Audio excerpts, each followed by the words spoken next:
Audio launch లో అతని speech ending లో ఉంటది, కానీ రిలీజ్ అయిన తర్వాత వీడియో ట్రెండింగ్ లో ఉంటది. ఈయన జనాభా లెక్కల్లో ఒక్కడు కాదు, లెక్కలేనంత జనాభాకి ఒకే ఒక్కడు. జబర్దస్త్ లో ఆల్ షోస్ లో వన్ మ్యాన్ షోగా ఎదిగిన వ్యక్తి అతనే మన జబర్దస్త్ హైపర్ ఆది.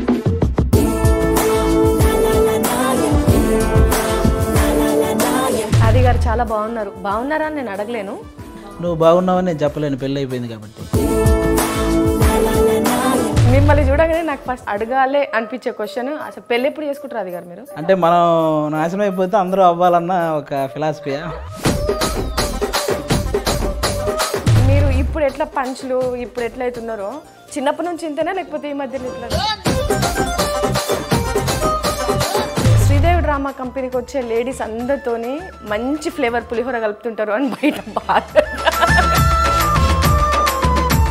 మీకు ఒకటి లవ్ స్టోరీ ఉండే కదా, బ్రేకప్ అయింది అని విన్నా. అందరితో విచ్చలవిడిగా మాట్లాడాను కానీ ఆ అమ్మాయితో ఆ రోజు మాట్లాడలేకపోయా.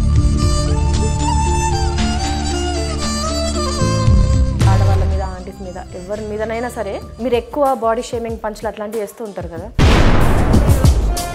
మనం నెగిటివ్ కామెంట్స్ వల్ల ఎక్కువ ఎదుగుతాం అన్నది నా ఫీలింగ్. అది లేకపోతే ఎంత దూరం రాం కదా. 1 వీక్లో పెళ్లి చేసుకుందాం అనుకుంటున్నాను. మీకు చెప్దామని ఒక విషయం. 1 వీక్లో లోకులు కాకులు అంటే వన్స్ జబర్దస్త్ నుంచి బయటకు వచ్చిన తర్వాత మీరు పొలిటికల్ దాంట్లో ఎంటర్ అయిన తర్వాత రోజా గారికి పొలిటికల్ కౌంటర్స్ అయిపోయినాయి. ఎందుకు అట్లా? అనసూయ గారు మీ కారణంగానే జబర్దస్త్ వదిలేసిండ్రు అనేది ఒక టాక్ ఉన్నది, అది నిజమా? మీరు చిన్నప్పటి నుంచి పవన్ కళ్యాణ్ గారికి ఫ్యానా, చిరంజీవి గారికి ఫ్యానా? నాకు లీడర్గా పవన్ కళ్యాణ్ గారు ఇష్టం, గ్యాంగ్ లీడర్గా చిరంజీవి గారు ఇష్టం.